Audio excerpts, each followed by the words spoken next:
네, 안녕하세요. 네, 두 번째 세션 사회를 맡은 포스트 코로나 정책 추진단의 박채은 연구원이라고 합니다. 반갑습니다. 네, 이렇게 코로나 시기이지만 이렇게 영화 장착에 대해서 같이 좀 의미 있는 이야기들을 나눌 수 있는 자리가 마련된 것 같아서 저도 기쁘게 생각하고요. 오늘 저희가 맡은 세션은 독립예술 영화의 사회적 영향력 확대의 부분입니다. 독립예술 영화에 대해서 관심도 있으시고 또 현장에서 지금 코로나 시기이지만 굉장히 열심히 부단히 창작 활동, 배급 활동, 상영 활동 그리고 활동들을 하고 계시는 여러 또 현장에 계시는 분들과 여러 이야기를 나눌 수 있는 그런 의미 있는 자리가 오늘 마련되었으면 좋겠습니다. 오늘 굉장히 다양한 분들이 저희 또 함께 토론을 해주시기 위해서 또 멀리서 또 가까이에서 오셨습니다. 먼저 토론자분들 소개를 드리고 오늘 세션 토론 어떻게 진행할지 또 안내 드리도록 하겠습니다. 네, 첫 번째로 영화 프로듀서이시고요. 볼미디어 대표님이신 구정화 대표님 오셨습니다. 네, 오래되셨죠? 활동하신 지. 인디스토리에서 제작도 배급도 담당하고 계시는 김하번 이사님 오셨습니다. 반갑습니다. 네, 다큐멘터리 전문 프로듀서로서 아주 좀 열심히 활동을 하고 계십니다. 조소나 PD님 자리에 오셨습니다. 네, 올해 작년이죠. 작년에 독립예술영화 유통배급지원센터 인디그라운드가 출범을 하게 됐는데요. 네, 센터장으로 지금 막중한 임무를 맡고 계십니다. 조영각 센터장님 오셨습니다. 네, 광주에서 올라오셨고요. 독립영화 감독으로서 제작과 또 지역에서의 영화 교육과 굉장히 많은 역할들을 하고 계십니다. 허진 감독님 오셨습니다. 네. 저희가 일부러 남녀 비율 이런 걸 맞추려고 한 건 아니지만 요즘 아시다시피 독립예술 영화 쪽에 여성들의 활동이 굉장히 약진이 두드러지고 있습니다. 저희 오늘 오신 분들 중에서도 여성 여성분들이 더 많으신데요. 지금 저희가 이제 토론을 진행할 때 저희가 무대 토론과 함께 여기에서는 보이진 않으시지만 또 객석에 계시는 분들, 기획위원분들의 토론이 진행이 될 예정이고요. 또 온라인 줌으로 지금 이 토론 과정을 전체적으로 쭉 함께 하고 계시는 기획위원님들이 계십니다. 온라인 줌을 통해서도 이따 제 시간을 드릴 테니까 적극적으로 토론에 같이 함께 해주셨으면 좋겠습니다. 그리고 지금 이벤터스라고 하는 온라인 게시판을 통해서 언제든지 질문이라던가 토론에 참여하실 수 있습니다. 아마 이 토론의 마지막 시간에 저희가 그런 질문들을 모아서 또 토론을 진행을 할 예정이니까요. 부담 갖지 마시고 궁금한 사안 있거나 또 토론하고 싶은 주제가 있거나 의견이 있으시면 온라인으로도 또 적극적으로 의견 보내주시면 감사하겠습니다. 네. 좀 시간이 저희가 지금 예정되어 있는 시간은 지금 2시 40분부터 그리고 4시 10분까지 이렇게 90분 동안 토론이 진행이 될 예정입니다. 먼저 제가 발제를 할 예정이고요. 그 다음에 무대 토론 진행하도록 하겠습니다. 네, 먼저 발제를 부족한 발제지만 시작을 해보도록 하겠습니다. 네, 저희 정책과제 포럼 두 번째 세션의 주제는 독립예술영화의 사회적 영향력 확대입니다. 여기에 이제 사실은 모든 주제가 다 담겨 있는데요. 포스트 코로나, 독립예술 영화, 그리고 사회적 영향력이라고 하는 키워드를 중심으로 오늘 발제를 좀 진행하도록 하겠습니다. 첫 번째는 포스트 코로나와 독립예술 영화에게 미친 영향이 무엇인지를 한번 간단하게 짚어볼 예정이고요. 두 번째는 독립예술 영화가 그동안 영화 정책에서 굉장히 중요한 부분을 차지하고 있었는데 그 부분에 대한 진단을 좀 포함할 예정입니다. 세 번째는 앞으로 독립예술 영화가 어떻게 사회적 영향력들을 더 확대할 수 있을 것인가에 대한 방안을 기존의 기획위원님들이나 또 제 연구자의 입장 그리고 영화진흥위의 스태프분들과 논의를 한 아직은 좀 기초적인 가안의 수준이지만 그런 방안에 대해서 말씀을 드릴 예정이고요. 마지막으로 영화진흥의 역할에 대한 좀 언급을 좀 드릴 예정입니다. 네, 포스트 코로나 독립예술 영화죠. 뭐 다 아시겠지만 우리가 사실 코로나의 영향은 전방위적이고 전 사회적이고 전 국제적으로 모든 영향이 있었지만 사실은 불평등한 사회의 가장 약한 사람들, 약한 고리, 취약한 곳에 더 큰 피해를 남겼다는 것이 저희가 좀 주목해야 될 부분이라고 생각을 합니다. 특히 독립예술 영화는 아시다시피 영화 산업 내에서도 여러 가지 규모라던가 인프라라던가 여러 조건들이 굉장히 열악한 상황이었는데, 이런 상황들이 작년에 저희가 영화진흥위원회에서 피해 실태 조사를 했을 때 좀 고스란히 나타났습니다. 코로나로 모든 활동이 중단돼서 완전한 실업 상태에 있는 규모가 21% 정도가 확인이 되었고요. 현업으로 생계 유지가 가능하다라고 했던 사실 퍼센티지도 5.7%밖에 되지 않았습니다. 그 이상 90% 이상이 엄청난 타격을 받았다는 걸 확인이 되고요. 모든 분야에 있어서 변경, 축소, 중단, 취소, 수입 매출 감소 영역들이 절반 이상, 많은 경우는 80% 이상에 육박하는 등 그 피해들이 굉장히 컸다는 것들을 좀 보여주고 있습니다. 두 번째, 사실은 이 키워드는 플랫폼에 아마 변화가 클 것 같습니다. 영화라면 당연히 응당 극장에서 봐야 하는 건데, 독립예술 영화는 사실 극장에서도 보기 힘들었죠. 근데 코로나 상황에서는 극장은 물론 플랫폼이 온라인 플랫폼으로 열렸지만, 그럼에도 불구하고 온라인 플랫폼에서 사실 독립예술 영화를 찾아보기는 굉장히 어려운 상황입니다. 그래서 저희가 연구진 내에서도 고민이 됐을 때 올드 플랫폼, 뉴 플랫폼 어디에서나 독립예술 영화에 접근할 수 있는 환경 자체가 조성이 안 되어 있는데, 거기에서 사회적 영향력을 바라는 것은 참 어불성설이다, 어렵다, 불가능하다. 그럼 결국은 이런 접근을 높이는 방법들을 근본적으로 변화시키는 것이 저희에게 좀 주어진 과제가 아니겠는가라고 하는 부분들을 좀 도출할 수 있었습니다. 세 번째, 관객의 부분입니다. 그동안 독립예술 영화 부분에서 관객은 잘 언급을 하지 않는 부분이었습니다. 왜냐하면 항상 관객 수가 너무 적었기 때문이죠. 1,000명, 5,000명, 10,000명이 들면 만명 파티를 할 정도로 관객 부분은 저희 독립예술 영화 쪽에 있어서는 참 아픈 부분입니다. 그럼에도 불구하고 지금 이제 디지털 디바이스에 익숙한 그런 밀레니얼 세대들이 굉장히 많은 이제 컨텐츠들을 온라인 플랫폼을 통해서 이제 보는 문화들이 좀 확산이 되고 있는데요. 이게 이제 전 세대적으로 확산 중이죠. 그런데 이 사이에서 독립예술 영화를 찾는 관객들은 얼마나 될까? 이런 부분에 대한 이제 질문을 이제 해야 되는 상황입니다. 최근에 인디그라운드에서 독립영화 관객 인식 조사 결과를 조사를 하셨는데요. 제가 이 결과를 보고 20, 30대가 독립예술 영화를 본다, 안 본다가 아니라 알고 있다, 모른다, 인지도를 조사를 했더니 20, 30대 60% 이상이 독립영화를 모른다고 응답을 했습니다. 이거는 10년 전에 원앙소리라던가 똥파리라던가 그 이후에 또 다양한 또 영화들이 등장을 했었을 때 독립영화 인지도가 굉장히 급격하게 상승을 했잖아요. 근데 이미 이제 20, 30대에게 독립영화 60%는 모르는 그런 존재가 되어버렸습니다. 독립영화 관람 경로를 봐서도 인터넷 스트리밍이나 TV를 통한 관람이 훨씬 더 많고요. 독립영화를 관람하지 않는 이유의 가장 큰 첫 번째가 관련 정보가 없어서, 그리고 주로 찾는 상영관에서 이 영화들을 상영하지 않아서가 가장 높은 비중을 차지했습니다. 자, 이런 부분들이 저희가 다 분석을 하지 않더라도 독립예술 영화가 사회적 영향력을 획득하기 굉장히 어려운 조건에 있다라는 것들을 이제 보여주고 있고요. 이 부분들을 어떻게 넘어갈 것인가가 저희의 이제 과제가 될 것 같습니다. 그래서 저희 지금 키워드 코로나 플랫폼 관객이라고 했을 때 정책의 방향은 결국 코로나19의 정책 영향으로 이제 저희가 가져가야 될 정책의 방향은 좀 더 사람 중심의 정책에 가야 된다라는 거고요. 플랫폼과 관련된 이 변화들을 어떻게 수용할 것인가는 한편의 잘된 영화의 문제가 아니라 결국은 이 플랫폼을 둘러싸서 생태계 전체, 독립예술 영화와 영화산업 생태계 관점의 정책으로 이게 이제 정책의 방향이 변환돼야 된다라는 거고요. 관객의 입장에서 봤을 때는 관객이 이 영화를 봐야 될 가치, 의미, 즐거움, 이것들을 느낄 수 있어야 하기 때문에 사회적 가치 중심으로 정책 전환이 이루어져야 된다는 그런 어쨌든 세 가지 방향을 도출해 볼 수 있었습니다. 기존의 정책 사업들에 대해서는 잘 아시겠지만 제작, 개봉, 상영 영화제 분야의 독립예술 영화 관련된 정책들이 있어 왔고요.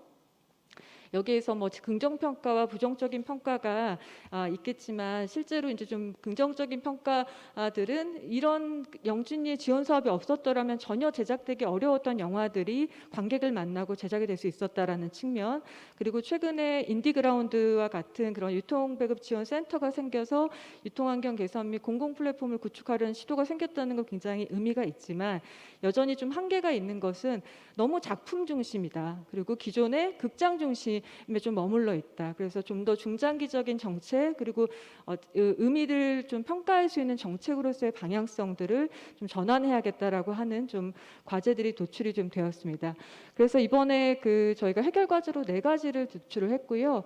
독립예술 영화의 제도적 기반 마련, 사회적 가치 중심의 지원 사업 개편, 그리고 독립예술 영화의 지역 불균형 해소 및 관객 다양성 확대, 그리고 마지막으로 온라인 플랫폼에서 독립예술 영화 유통 활성화, 이렇게 4가지 분야를 해결 과제로서 좀 도출을 하였습니다. 방안에 대해서 간단하게만 말씀드리고 저희 토론으로 넘어가도록 하겠습니다. 우선 제도적 기반 마련 부분에 있어서는 지금 현재 영화 및 비디오물의 진흥에 관한 법률에 대한 개정이 좀 필요하다라고 봅니다. 이 부분에 있어서 법률 제정 목적에 이 영화 진흥에 대해서 사회적 가치 부분들을 목적으로 좀 포함시키는 부분이 명시가 돼야 될 필요가 있겠다. 그리고 독립영화, 예술영화에 대한 법률적 정의가 아직까지 없습니다. 법령에요. 그래서 이런 법률적 정의가 포함되어야 될 부분, 그리고 영진위의 위원 구성에 독립예술 분야 영화 분야가 포함이 되어야 되는 것 아닌가 하는 의무화 부분, 여러 가지 공정환경 조성을 위한 필수 규제라던가, 그리고 관객의 권리 부분을 진흥법에 좀 명시를 하는 게 중요하겠다라는 생각이 좀 들었습니다. 사회적 가치 중심의 지원 사업 개편은 다음 세션에 사회적 가치와 관련된 지표 개발 논의가 있기 때문에 여기서 아주 자세하게 말씀드리지는 않겠지만, 영화진흥위원회가 지금 지원하고 있는 독립예술 영화 지원 사업의 정책 우선 목표로 사회적 가치를 좀 설정할 필요가 있겠다라는 거고요. 그래서 영화가 독립영화니까 무조건 지원해줘야 돼. 이 프레임이 사실 그동안 오랫동안 좀 만들어져 왔었는데, 이 독립영화가 어떤 의미가 있기 때문에 지원해줘야 돼라는 그런 정책적인 방향성들을 좀 가져갈 필요가 있겠다라는 부분이다. 그리고 사회적 가치가 지원 사업이 공모를 통해서 경쟁해가지고 이렇게 정말 주는 지원을 해주는 그런 제도만 사실 지금 있는데요. 사회적 가치 인센티브와 같이 여러 가지 그런 사회적 가치 확산에 노력한 개인, 단체, 기업들에게 인센티브 제도들을 마련하는 것도 좀 필요하지 않겠는가 하는 생각이 들었습니다. 그리고 네, 세 번째 부분은 독립예술 영화 지역 불균형 해소 및 관객 다양성 확대인데요. 이 부분은 사실 언제 어디서라도 관객들이 독립예술 영화를 볼 수 있으며 그런 볼 수 있는 보편적 접근권이 지금 없기 때문에 이 부분에 대한 근본적인 좀 정책 전환, 정책의 어쨌든 시도가 필요하다라는 부분을 얘기하고 싶습니다. 특히 여러 가지 지금 아예 거점이 없는 곳들이 있거든요. 전용관도 없고 아트하우스라고 하는 그런 멀티플렉스에서의 그런 볼 수 있는 창구도 없는 곳들이 있기 때문에 이런 곳들이 여러 다양한 모델, 지역 자산화 방식의 민간 주도 전용관을 설립한다거나 비상설 공공상영관을 전용관으로 전환한다거나 멀티플렉스 내 전용관을 확충하는 등의 이런 부분들의 정책적 지원들이 좀 집중될 필요가 있겠다라고 하는 부분이 있습니다. 그리고 이런 개별 전용관들이 그냥 개별 전용관으로만 머무르는 것들이 아니라 이들이 같은 브랜딩을 통해서 우리가 독립예술 영화를 어떻게 확산할 것인지에 대한 고민을 공동 사업들을 개발하거나 혹은 전용관들 연계한 무비패스를 도입한다거나 이런 다양한 좀 사업들을 통해서 영향력들을 확대하는 그런 것들이 필요할 것 같습니다. 마지막으로 온라인 플랫폼에서의 독립예술 영화 유통 활성화 부분은 아직은 이제 고민 단계인데요. 개별 배급사들이 혹은 개별 감독들이 직접 플랫폼을 만나기가 어렵습니다. 그렇기 때문에 공공의 영역이 직접 플랫폼과 영화를 연결해주는 유통망의 역할을 해야 된다라는 게 있고요. 그다음에 온라인에서도 독립예술 영화 전용관을 좀 만들 필요가 있지 않겠는가. 그래서 플랫폼 사업자와 공공이 함께하는 독립예술 영화 전용 플랫폼들을 좀 개발하고 만들어서 확장시키는 것들. 그리고 요새 새롭게 사실은 기술적인 부분들로 등장하고 있는 독립적인 온라인 플랫폼을 구축하는 것들을 영화진흥위가 지원해 줄 수는 없을까라는 고민들을 지금 하고 있습니다. 이런 부분들에 대한 오늘 의견이나 있으시면 좀 주셨으면 좋을 것 같고요. 마지막으로 영국의 BFI 영화진흥회와 비슷한 BFI에서 독립영화 부분에 있어서 이제 근본적인 지금 도전이 되고 있다. 왜냐하면 새로운 세대의 출현과 또 창작자들의 성장이 그렇기 때문에 전통적인 비즈니스 모델은 이제 더 이상 목적에 부합하지 않는다. 새로운 모델을 어떻게 우리가 변화를 맞이하면서 이걸 변화시킬 것인가에 대한 이런 어떤 진단들을 했는데 여전히 유효한 진단인 것 같습니다. 그래서 오늘 이 자리가 그런 새로운 변화를 어떻게 우리가 만들어갈 수 있을지를 고민하는 자리가 되었으면 좋겠고요. 영진이가 그런 면에서는 지원 사업을 그냥 만들고 돈을 지원해주고 여기에 머무르는 것이 아니라 정책 연계 및 정책 기관으로서 좀 전문성을 강화할 수 있는 그런 방안으로 좀 나가기를 좀 바라는 의미에서 저의 이제 발제는 좀 마치도록 하겠습니다. 네, 이제 발제 좀 마치고 제가 자리를 좀 이동해서 토론을 본격적으로 진행하도록 하겠습니다. 그래도 괜찮겠죠? 네, 감사합니다.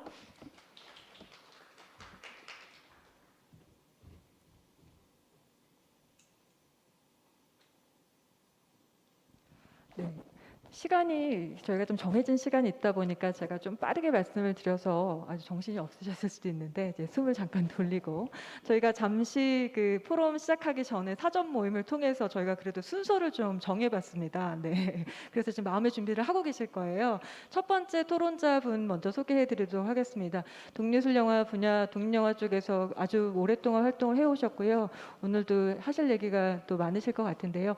그 인디스토리의 김하범 이사님 먼저 스타트하도록 하겠습니다.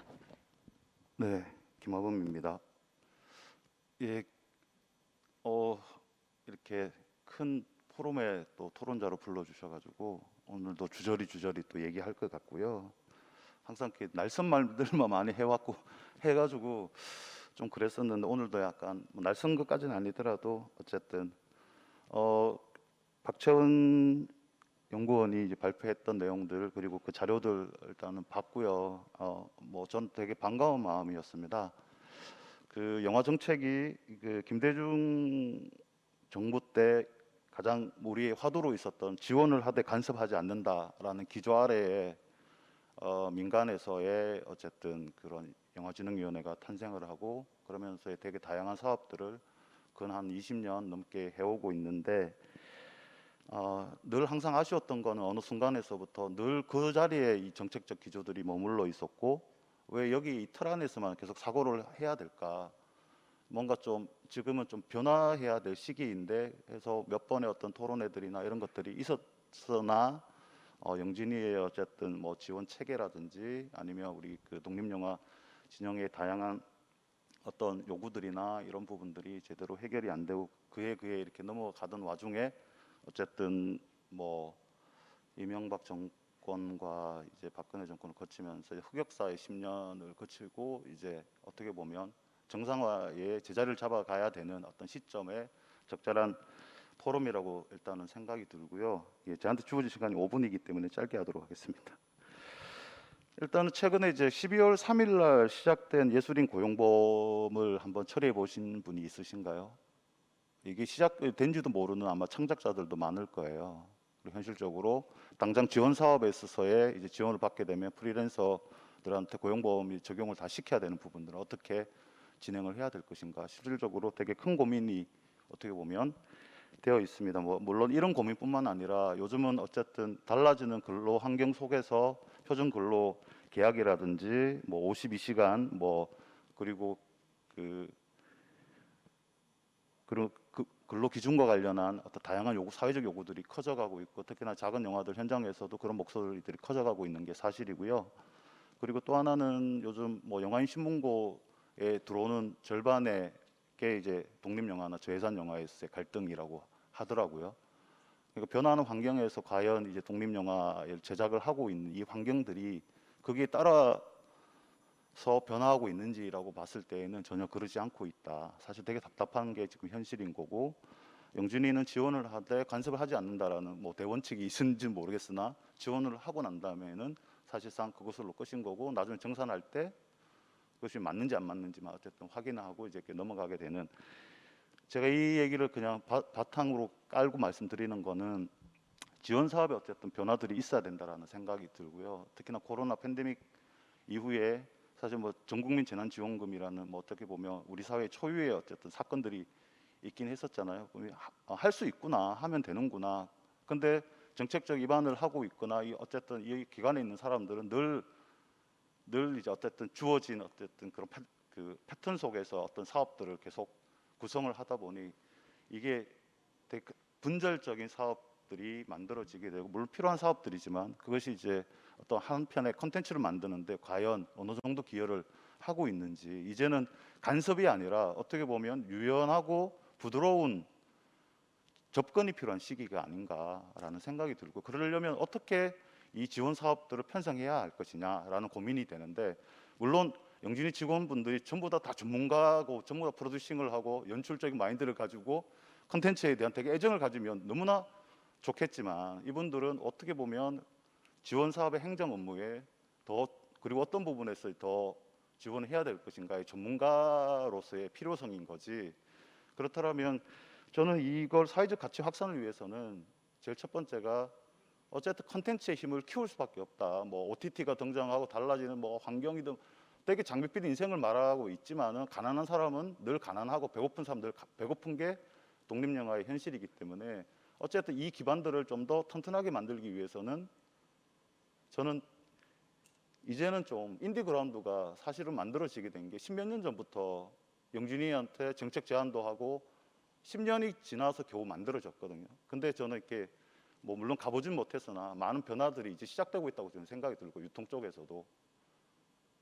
그랬을 때 저는 그런 부드러운 터치와 그리고 이렇게 지속적인 어떤 지원과 관련해서의 그 창작자들하고 소통할 수 있는 그런 지원센터가 꼭 필요한 건 아닌가. 인디그라운드가 어쨌든 보여줬기 때문에 이제는 10년 걸릴 일은 없을 거라고 저는 생각이 들고요.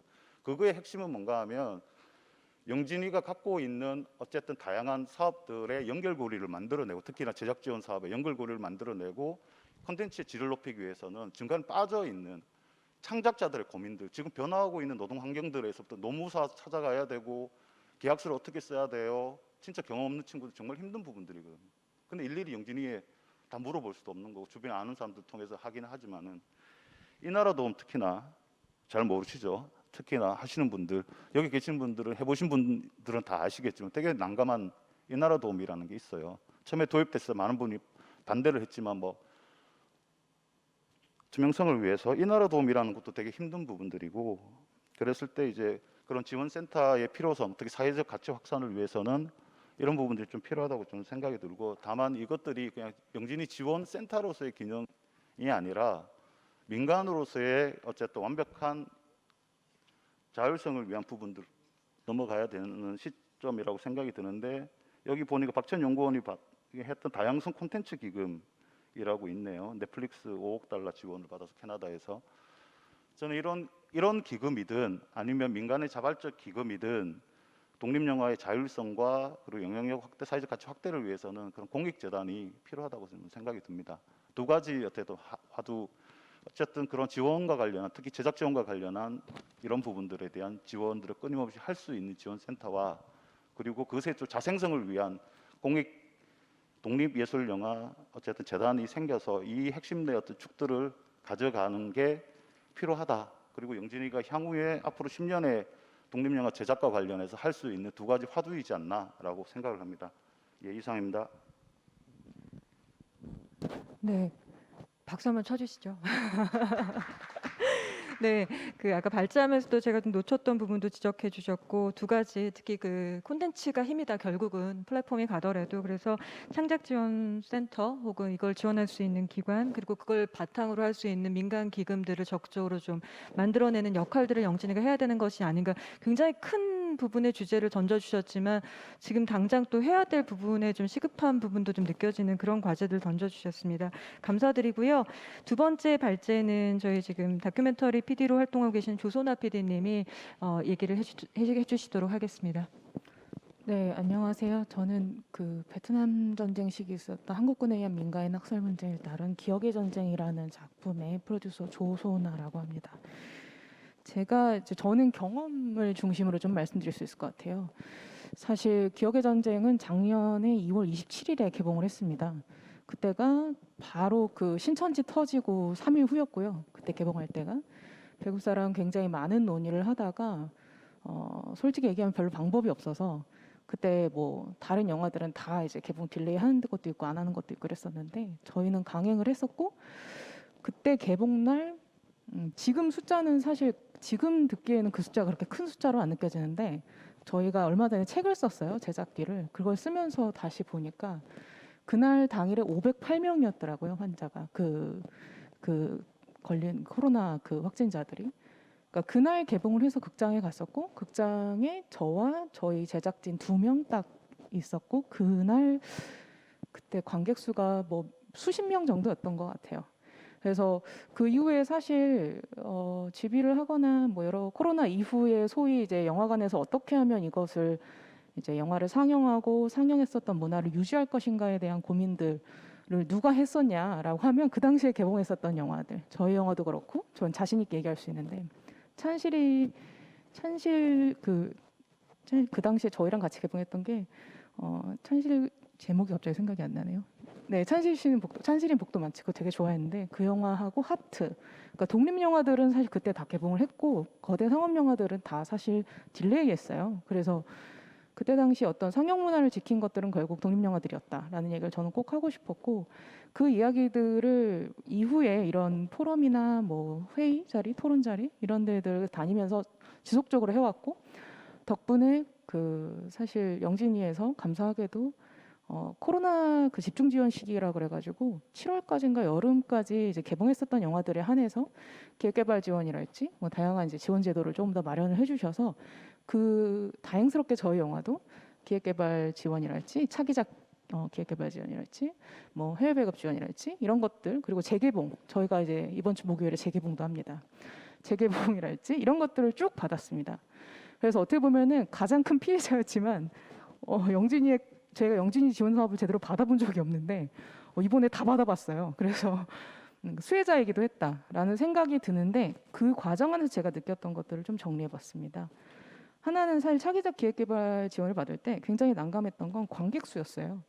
독립 영화들은 뭐 아시겠지만 앞서 말씀하셨지만 관객 수가 그렇게 많지가 않습니다. 근데 차기작 기획개발의 어떤 그 지원 규모라 그럴까요? 그 지원하는 그 규모의 범위들이 정말 관객 수 기준으로 만들어져 있습니다.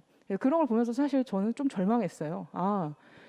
지금 코로나 상황에 어렵게 개봉하는데 관객 수도 안 돼서 전작의 관객 수가 안 돼서 지원도 제대로 못 받나? 그래서 그 당시에 자구책으로 했었던 게 그 일괄 지원 개념으로 적용을 해주셨는데 그래도 사실 그 금액이라고 하는 것이 큰 금액일 수가 없는 거예요. 독립영화의 특성상. 저희가 전작으로 개봉했었던 작품들의 개봉 건수가 많은 것도 아니고 실제 관객 수가 상업영화에 비하면 턱없이 부족한 것이 사실입니다. 그래서 이 지표가 맞나? 관객 수 기준으로 하는 것이 맞나? 라는 고민을 사실 그때 했었고 그 이후에 해외 배급 지원도 받았어요. 근데 제가 이걸 300만 원을 토해냈습니다. 그 토해낸 이유는 제가 개인 사업자고 개인 프리랜서인데 개인 프리랜서가 본인에게 페잉하는 것이 안 된다는 거예요. 그래서 800만 원 지원받는데 300만 원을 결국 다시 환입했어요.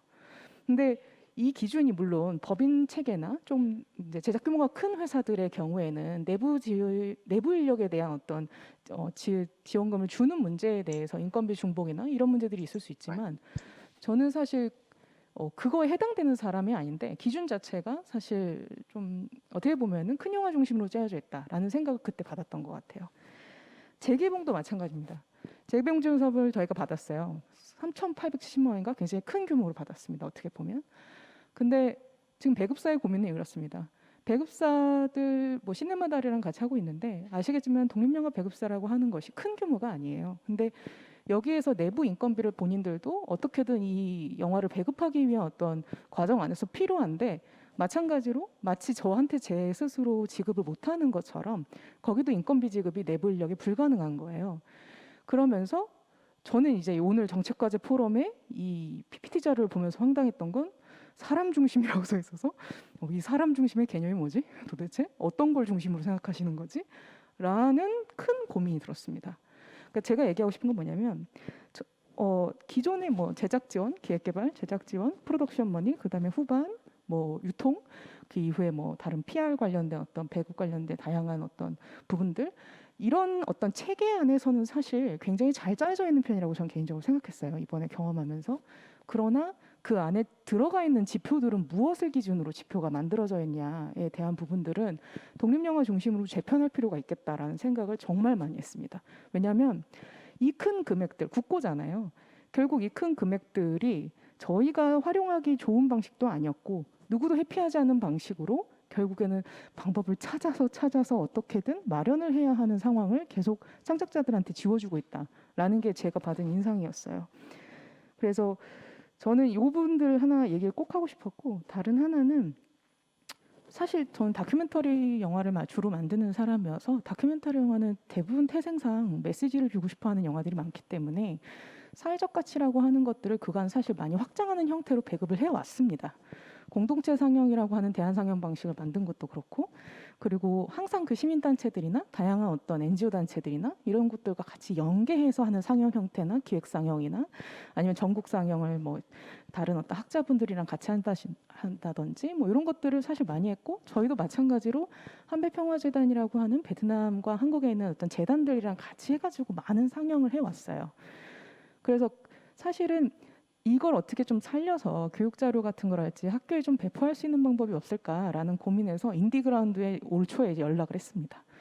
저희는 한배평화재단 도움을 좀 받아서 그 역사 선생님들 모임에서 이렇게 저희 영화를 가지고 할 수 있는 교육 자료를 사전에 다 만들어 놨었어요. 그래서 이걸 배포를 하고 싶어가지고 연락을 드렸는데 인디그라운드 옆에 뭐 센터장님도 계셔서 좀 민망하긴 합니다만 연초에 다 그 미디어 라이브러리를 다 뽑았다는 거예요.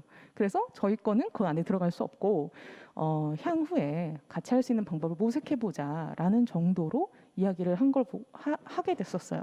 그래서 그런가 보다라고 넘어갔는데 그 이후에 다른 감독님들이랑 이야기를 하면서 다른 감독님들도 사실 학교에 뿌릴 수 있는 교육 자료를 다 만드셨다는 거예요. 그것도 3년 전에, 4년 전에, 10년 전에 했었던 작품들 가지고 이미 다 만들어져 있어요. 지금 임팩트 시네마나 다른 어떤 상영이 굉장히 대안적 방식으로 주목받는 게 아마 이제 해외의 어떤 영향들이 있겠죠. 요새 유행이기도 하고.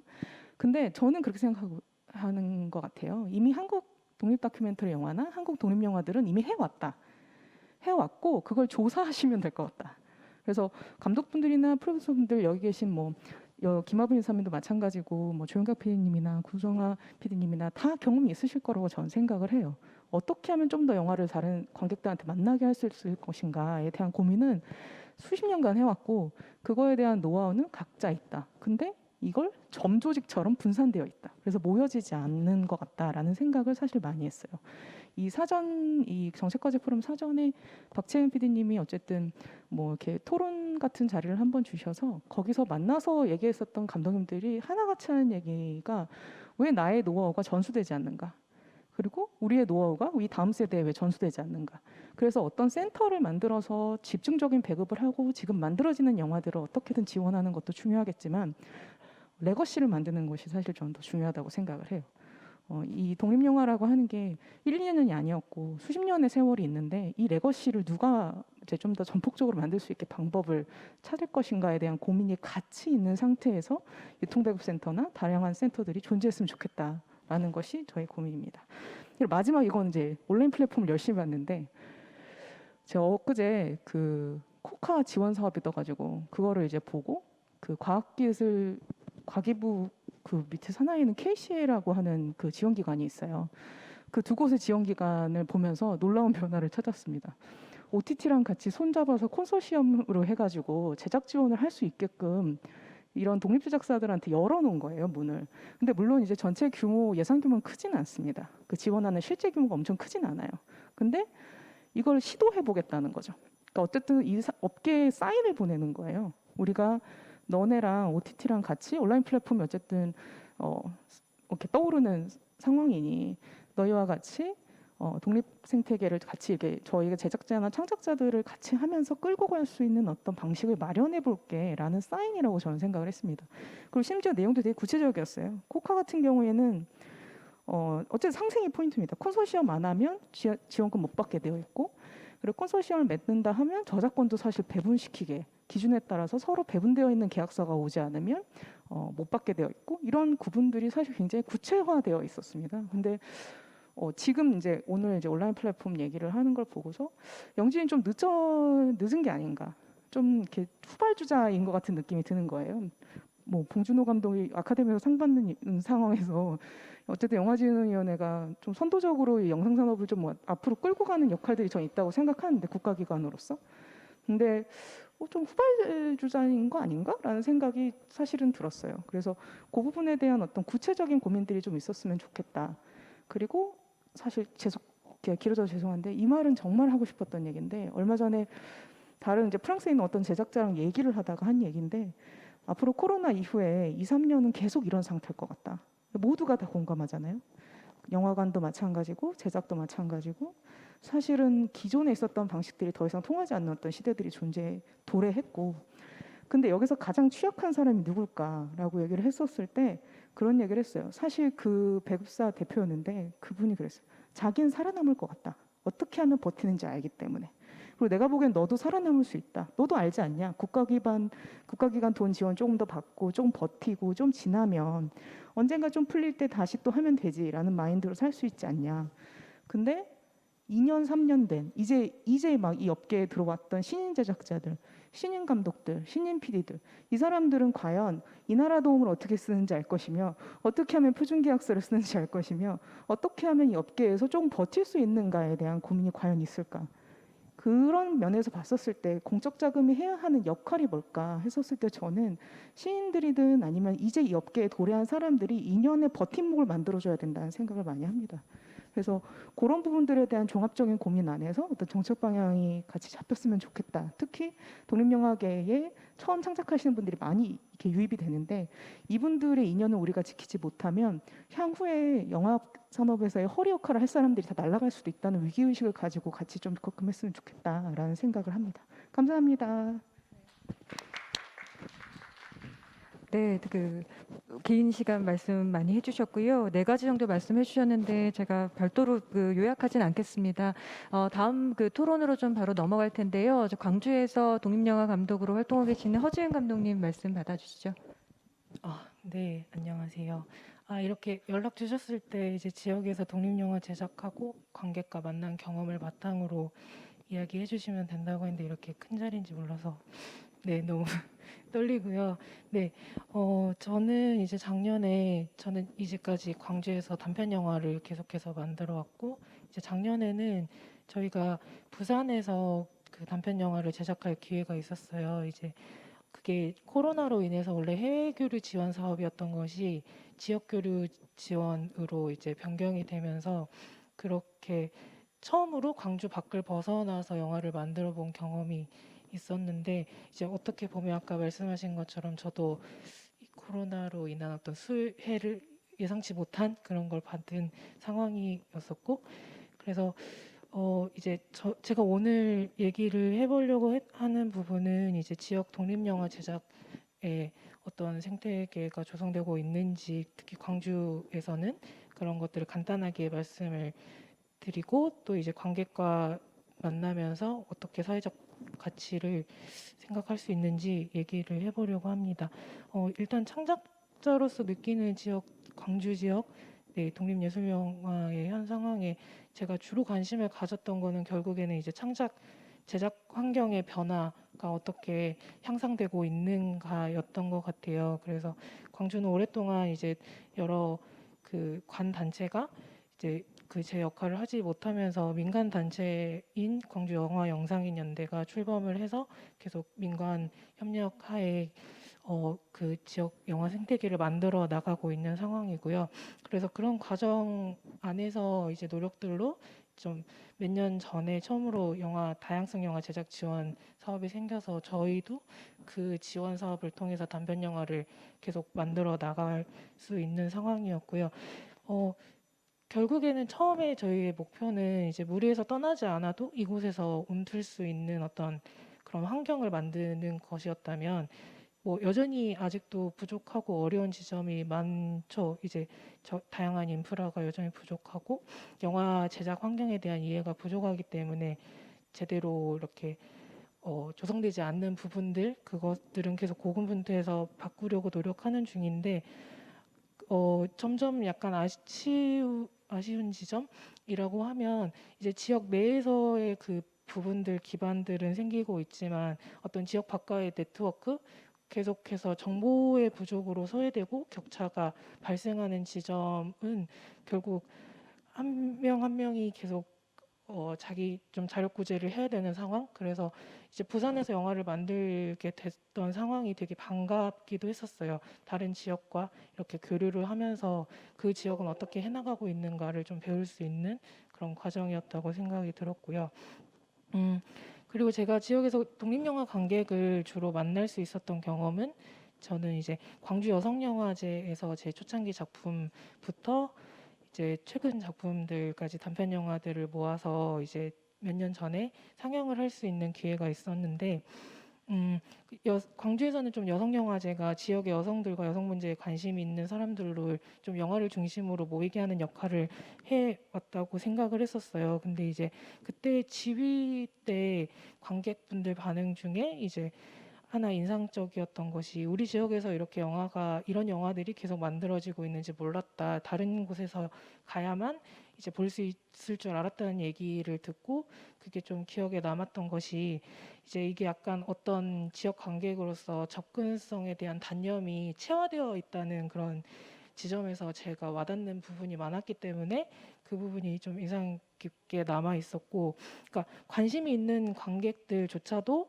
이제 뭐가 어디에 있는지 제대로 알 수가 없어서 이제 생기는 문제들 그런 것들을 생각할 수 있었던 것 같아요. 근데 제가 또 이제 생계를 위해서 교육 현장을 많이 이제 교육을 많이 하는 편인데 다양한 이제 생애주기에 있는 그 분들과 만날 때마다 이제 이제 장기적으로 고심해야 되는 부분들이 떠오르게 되는데 독립예술 영화에 대한 일단 일반 시민들의 관심과 인식 부족이 상당히 심각하다는 생각을 늘 하게 되는 것 같아요. 이제 지역의 관객이라고 해서 특별히 독립영화가 뭔지 더 모른다거나 그런 거는 아닌 것 같고, 아까 이제 20, 30대 대상으로 이제 조사를 했을 때 60% 가까이가 독립영화가 뭔지 모른다라고 했던 것처럼 이제 일반 시민의 그 인식과 비슷한 상황인 그런 거라고 생각을 하는데요.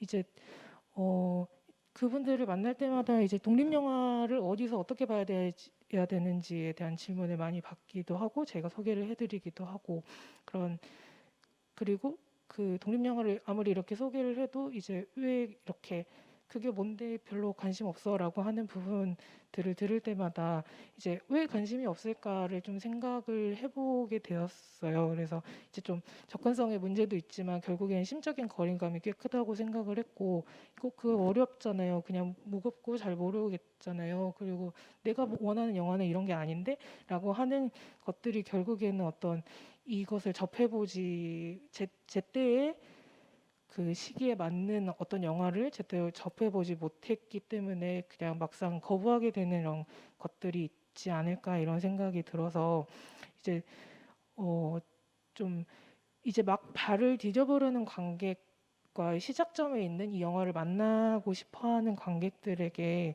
좀 그들에게 맞는 그 시기에 필요한 독립영화를 만날 수 있게 하는 어떤 것들이 있었으면 좋겠다 생각이 좀 들었고, 그래서 차근차근 관심도를 높여주면 좋겠다라는 생각이 들었고요. 그래서 인디그라운드에서도 제가 만든 영화가 이제 유통배급작으로 선정이 되고 또 청소년 추천 독립영화로도 이렇게 선정이 된 거를 봤는데 그렇게 온라인 상영관에서 진행하고 있는 큐레이션이 되게 반갑다고 생각을 했었고요. 네, 그렇습니다. 그래서 좀 네, 제가 생각한 부분들은 이 정도인 것 같습니다. 네, 감사합니다. 네, 감사합니다.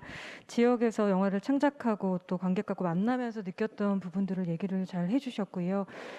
다음은 저희 구정아 대표님 좀 말씀해 주시겠습니다.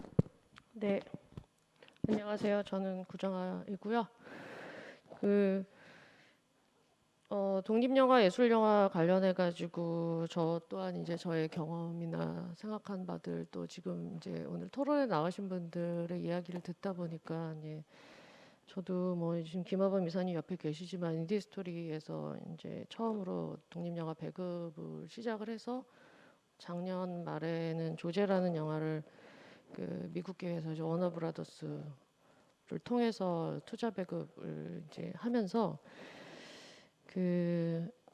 제가 저도 이렇게 쭉 뒤돌아보니까 2018년도였나 17년도 이제 더 테이블이라는 영화를 제가 독립 영화로 만들었습니다. 그 영화는 외부 투자가 전혀 없이 이제 만든 영화라 정말 어떤 의미에서는 순수 독립 영화라고 할 수 있는데요. 그 영화를 그럼에도 불구하고 해외 배급 지원을 영진이에서 받았어요.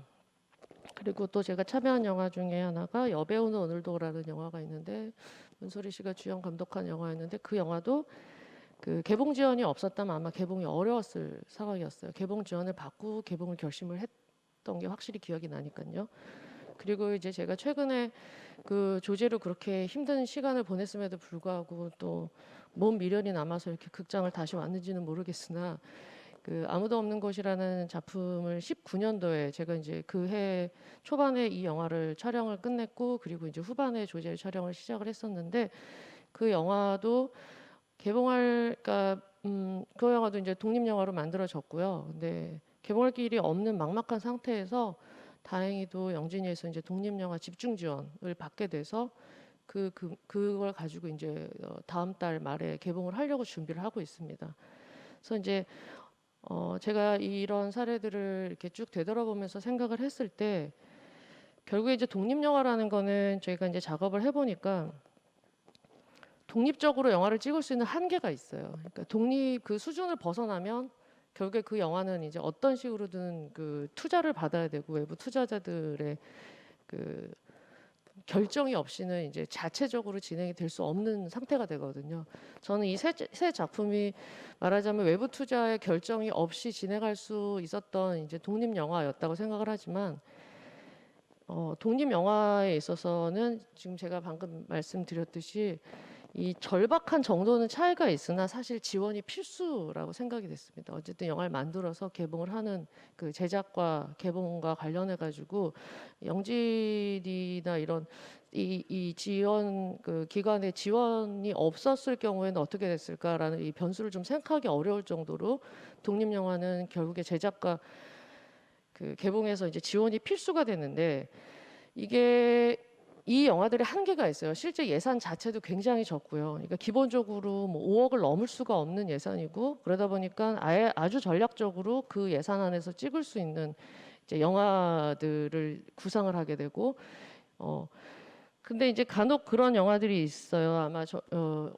작년에 개봉하고 올해 개봉한 영화 중에 뭐 소리도 없이라든지 세자매라든지 그런 영화들이 제가 알기로는 이제 순재 규모가 총재 규모가 한 10억에서 20억 사이 정도 20억이 안 넘는 사이에 되는 이제 말하자면 저예산 영화의 범주 안에 들 수 있는데 솔직히 이런 영화가 그러니까 일단은 만들어지기 위해서는 우리가 알만한 배우가 필요하고요.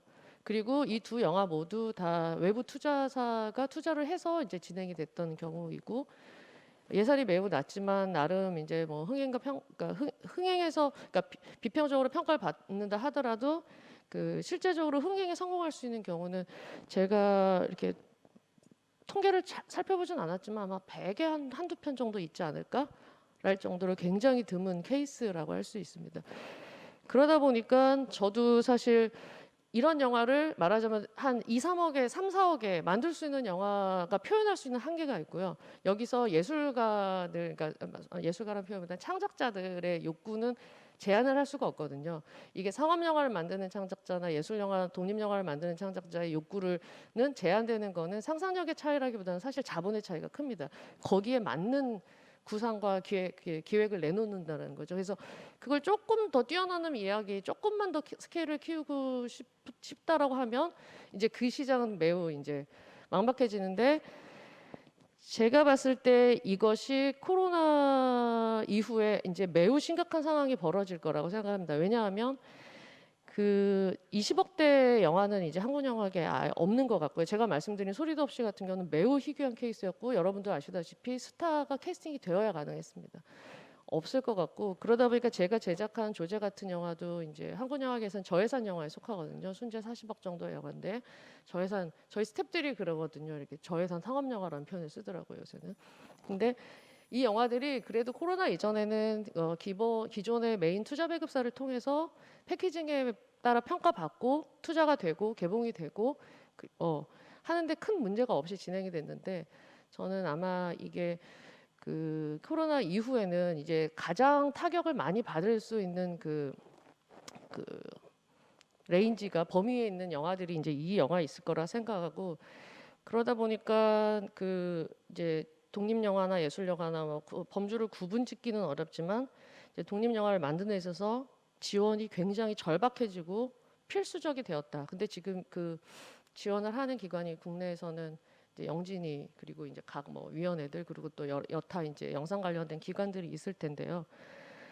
그래서 저는 이거를 좀 이게 이제 제 입장에서 이런 것들이 좀 연관되어서 그 좀 이해가 되는 부분이 있습니다. 그래서 이제 그런 생각을 하게 되더라고요. 아마도 이 이제 그 산업에서 그러니까 수용이 되지 않는 이 저예산 영화 그리고 그러니까 저예산 영화들, 한국 영화들 아무래도 어떠한 그래도 상업 영화의 그런 기획보다 훨씬 조금 다른 각도와 주제를 가지고서 얘기할 수 있는 이 영화들의 그 범주가 있었는데 아마 그런 영화들이 이제 만들어지기가 어려울 때 영진이가 어떤 지원이나 이런 것에서 어떤 식으로 조금 더 확장해서 봐야 될까라는 이제 좀 고민을 해야 되는 시기가 올 것 같고요.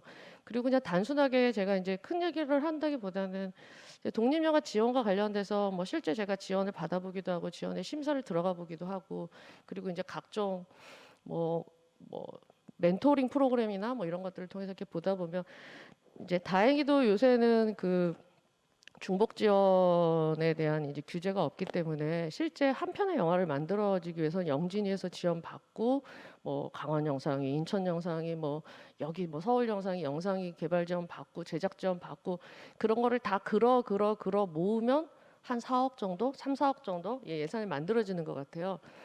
근데 그러다 보니까 좀 아쉬운 거는 이제 아까 그 정책 평가를 하면서 영진이 정책 평가를 하면서 영진이 지원을 받아서 그러니까 받을 수 없는 영화들이 너무 많이 존재를 하게 된다. 왜냐하면 그 지원 자체가 한계가 있기 때문에 저는 조금 다른 입장에서 얘기를 하자 보면 그 양적 평가도 중요하지만 질적 평가도 굉장히 중요하다고 생각합니다. 그래서 최대한 많은 작품들한테 그런 걸 나눠주기, 그러니까 그 좀 수혜식으로 그런 것들을 하는 것보다는 실제 만들려고 하는 의지가 굉장히 강하고 준비가 되어 있는데도 영진이 지원만으로는 모자란다거나.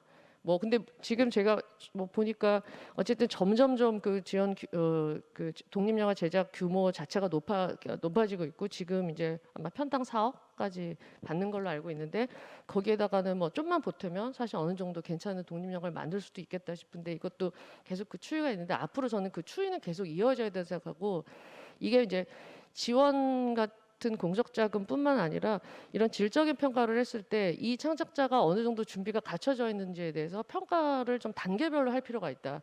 한 번에 4억을 다 준다기보다는 사실 저희도 투자사 가서 투자 받으려면 시나리오 보여주고 감독 누구 붙였는지 알려주고 배우 누구 붙었는지 스태핑했는지 패키징에 대해서 계속 보고를 하면서 예산을 조정하고 이런 과정들이 있는 것처럼 지원 자체도 저는 좀 단계별로 해서 정말 준비가 돼서 진행을 해야 되는 작품들은 다른데 중복 지원을 받고 뭐 하고 해서 영진이가 이제 궁극적으로는 론이나 펀드까지 이어줄 수 있는 그런 좀 통로가 되어주면 어떨까라는 생각을 합니다. 왜냐하면 말하자면 부도가 나지 않을 프로젝트다라고 보장이 되는 이제 순간에는 이런 것들을 배급을 전제로 왜냐하면 영진이 또 뭐 배급 지원이나 이런 것도 있기 때문에 배급을 전제로 이런 조금 더 모자란 돈을 펀딩을 한다든지 아니면 그게 안 된다면 뭐 론 형식으로 해가지고 나중에 개봉을 했을 때 가장 먼저 그 공제를 한다든지 이런 식으로라도 해서 어느 정도 규모가 있는 독립 영화들이 나와 줄 수 있게 그런 것들을 만들어 준다면 사실 심사가면 안타까운 게 4억이면 4억에 넘는 스케일을 시나리오에 쓰면 심사위원들이 이거 그 돈에 못 찍으시잖아요 라고 하거든요. 그러면 시나리오를 고치거든요. 이제 4억에 맞게. 그러면 사실 관객들 입장에서는 그 맨날 나오는 얘기가 그렇잖아요. 독립 영화들 보면 때깔도 별로 안 좋고 막 실내에서만 뭐 야외에서 뭐 세트도 제대로 없고 이게 질적인 저하로 이어지니까 저는 그 중간다리 역할들을 좀 할 수 있는 그런 아이디어들이 필요하지 않을까라는 생각을 해봤고요.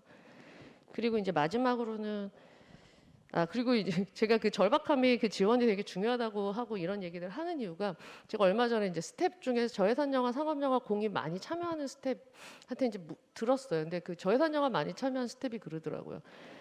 코로나 이전에는 그렇게 저예산 영화에서 돈을 매우 못 받고 하더라도 그래도 영화가 영화제도 가고 극장 개봉도 하고 그러니까 내 이름이 크레딧에 바뀌고 그러니까 그래도 그런 자부심은 있었다. 근데 이제 코로나 때문에 개봉도 못 하고 안 하니까 저예산 영화를 해야 될 아무 자기들한테는 근거가 없다. 그러니까 결국에는 양질의 스태프들이 결국 이 저예산 영화로부터 점점점 멀어지고 있거든요. 현재로서는 이게 이제 어느 정도는 좀 보장이 좀 돼야지 된다고 생각을 하고 이제 다시 마지막으로 제가 이제 오늘 이제 발제문을 보면서 중요하게 사회적 가치라는 그 표현을 많이 하는데 독립영화, 예술영화에 있어서 매우 중요한 저는 부분이라고 생각을 하는데 또 동시에 저는 이 사회적 가치라는 걸 너무 범주화하고 단순화했다가는 좀 뭔가 이렇게 오류라기보다는 한계에 부딪힐 수 있다라는 생각을 하고요. 결국에 영화라는 거는 수용자가 있기에 가능하기 때문에 저는 이 사회적 가치하고 시장의 요구를 서로 대립되는 거라고 보지 않고 이 두 가지를 모두 다 고려할 수 있는 그런 사회적 가치와 시장의 요구라는 가치 또한 이게 이제 대립적 가치가 아니라 서로 포용해야 되는 가치로 놓고 좀 정책을 수립하시는데 참고를 하시면 좋겠다는 생각이 듭니다. 네, 이상입니다. 네, 감사합니다. 네, 독립예술영화 제작비 규모나 이런 것들이 1억 미만부터 10억까지 굉장히 지금 통계상에서 다양하게 나와 있는데 이런 다양성들을 어떻게 포괄할 것인가 정책이 혹은 지원 사업이 그런 부분에 있어서 조금 더 규모가 있는 양질의 영화 제작에 대한 부분들 제가 이 부분을 저희 정책부에 담지는 않았는데요. 그런 분들을 구정화 PD님이 좀 제시를 해주셨습니다. 마지막으로 인디그라운드의 센터장님 말씀해 주시고요. 저희가 지금 토론 시간 조금 생각하셔가지고 다른 분들께는 제가 시간 제한을 따로 안 드렸는데 5분 내로 좀 말씀해 주시고 다음에 또 기회를 또 드리도록 하겠습니다. 아니 각자 다 인디그라운드 같아서 다 얘기해 놓고 예, 님 생긴 지 6개월 됐는데 말씀 이제 들으면서 칭찬도 해주시고 이런 것 좀 조금 아쉬웠다 이런 얘기도 해주셨는데요. 그만큼 책임이 크다고 생각이 들고 인디그라운드가 생기게 된 배경은 아시는 분들은 아시겠지만 독립영화들이 연간 1000편씩 나오고 개봉하는 장편 영화들도 60편, 50편 이렇게 되잖아요. 그 영화들이 다 관객에게 접근이 용이한 건 아닌 것 같아요. 그래서 그런 그 아쉬움들을 좀 보완하고 그러기 위해서 생겼다고 생각이 들고 앞으로 여러 가지 지금도 열심히 하고 있다고 생각이 들지만 더 빈 부분들 영화진흥위원회가 정책적으로 커버하지 못하는 디테일한 영역들이 있다고 보거든요. 그걸 다 또 정책기관에서 할 수 있는 것도 아니고 그런 부분들을 창작자분들하고 논의를 해서 확대시켜 나가야 된다고 생각이 드는데 조선아 PD가 얘기하셨듯이 연락했는데 쌩깠어요. 이런 얘기 들으면 이제 그런 일이 있었구나. 우리도 우리 계획이 있는데 이렇게 이제 생각을 하게 되고요. 오늘의 이제 주제가 독립예술 영화의 사회적 영향력 확대인데 이 얘기를 이 자리에서 이렇게 하는 이유는 독립예술 영화들이 사회적 영향력이 없기 때문이라고 생각이 들어요. 상업 영화들이라든가 이런 부분들은 어쨌든 스코어로 영향력을 증명하는 거잖아요. 100만이 들었다, 200만이 들었다, 수익이 얼만큼 났다. 이것이 헐리우드의 상을 받았다. 이렇게 이제 증명될 수 있는 여러 가지 것들이 있는데 독립영화들은 수백 편이 나오고 있지만 여러 사람이 존재하고 있음에도 불구하고 존재 기반은 미미하기 때문에 그 영향력을 확대하기 위해서 이런 사회적인 토론이 필요하고 인더그라운드 같은 산하 기관도 필요하다고 생각이 듭니다. 그래서 그 영향력을 확대하기 위해서 계속 노력을 해야 된다고 생각이 들고요. 저는 제가 독립영화인이라는 정체성을 갖고 있는 사람으로서 저희는 영화를 만들고 영화를 서포트하고 이런 거에 존재 자체가 사회적 가치라고 생각이 듭니다. 여기 계신 분들이 본인의 영화를 만들고 지원을 받기 위해 노력을 하고 관객을 모으기 위해 노력하고 이런 행위 자체가 사회적인 가치를 갖고 있는 일이라고 생각이 들어요. 그렇기 때문에 저는 정부에서 지원을 해준다고 생각합니다. 그렇기 때문에 정부의 지원을 더 요구해야 된다고 생각이 들고요. 그리고 그 가치를 또 관객에게 누군가에게 또 인정받기 위해서 또 노력을 해야 되겠죠. 그거는 작품으로도 인정을 받아야 되는 거고 우리의 활동으로도 인정을 받아야 된다고 생각합니다. 그것이 계속 상생 관계처럼 요구하고 또 우리는 그 가치를 증명하기 위해서 영화를 열심히 만들고 이래야 된다고 생각이 들고요. 그러기 위해서는 좀 더 적극적인 디테일한 지원 제도라든가 정책이 필요하겠죠. 이것은 제가 이제 산업적인 영역을 부정하는 건 아니고 산업적인 영역에서 그 뚫고 나가야 되는 부분이 있다고 생각이 들어요. 뭐 이제 그렇지 못한 영역들을 어떻게 보완할 것이냐 이런 부분들은 지속적으로 논의를 해야 될 것 같고요. 이런 이제 정책 포럼에서 얘기들이 나오고 그것을 단초로 제도를 만들어야 된다고 생각이 듭니다.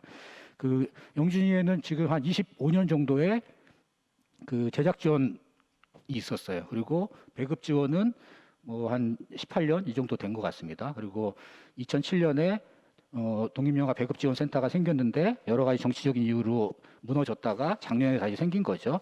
그런 이제 그 공백을 메꾸기 위해서 노력을 해야 된다고 생각이 들고요. 그리고 작년에 제가 이제 그 되게 재미있고 의미 있게 봤던 지원 제도는 영진이의 그 제작 지원 제도가 콘텐츠 중심으로 돼 있잖아요. 작품을 지원하고 작품에 어떤 영화는 4억, 어떤 영화 1억 5천, 어떤 영화 1,000만 원, 뭐 이렇게 다양하게 그 제도가 바뀌고 부분적으로 예산이 조금씩 늘면서 발전해 왔는데요. 그것도 저는 영화인들이 계속 얘기를 했기 때문에 그리고 영진이나 정부기관에서 어쨌든 그 적극적으로 수용을 했기 때문에 지금의 제도가 있다고 생각이 드는데요. 작년에 그 코로나 때문에 생긴 건데요. 일자리 연계형 온라인 뉴미디어 영상 콘텐츠 제작 지원 사업 이렇게 우리나라에서 아마 제일 명칭이 긴 지원 사업일 텐데요. 여기에 30억 정도의 예산이 투여됐고 990명의 그 창작자들이 수혜를 받았습니다. 저는 그걸 보면서 이분들이 이렇게 돈을 조금 받고도 이렇게 즐거워하면서 내가 정부로부터 이렇게 지원을 받으면서 영화를 만들 수 있구나. 내가 영화인이구나. 이런 그 존재 증명을 했다고 생각이 듭니다. 사실 아시겠지만 영화진흥위원회 제작 지원이라든가 배급 지원의 문턱이 상당히 높거든요. 15대 1, 20대 1 되고 그리고 지원을 받아도 항상 부족하기 때문에 이거밖에 안 줬어. 뭐 이래서 뭐 고마운 느낌보다는 더 받아야 되는데도 못 받았다. 그리고 뭐 창작자 입장에서는 제도를 자기중심적으로 생각할 수밖에 없잖아요.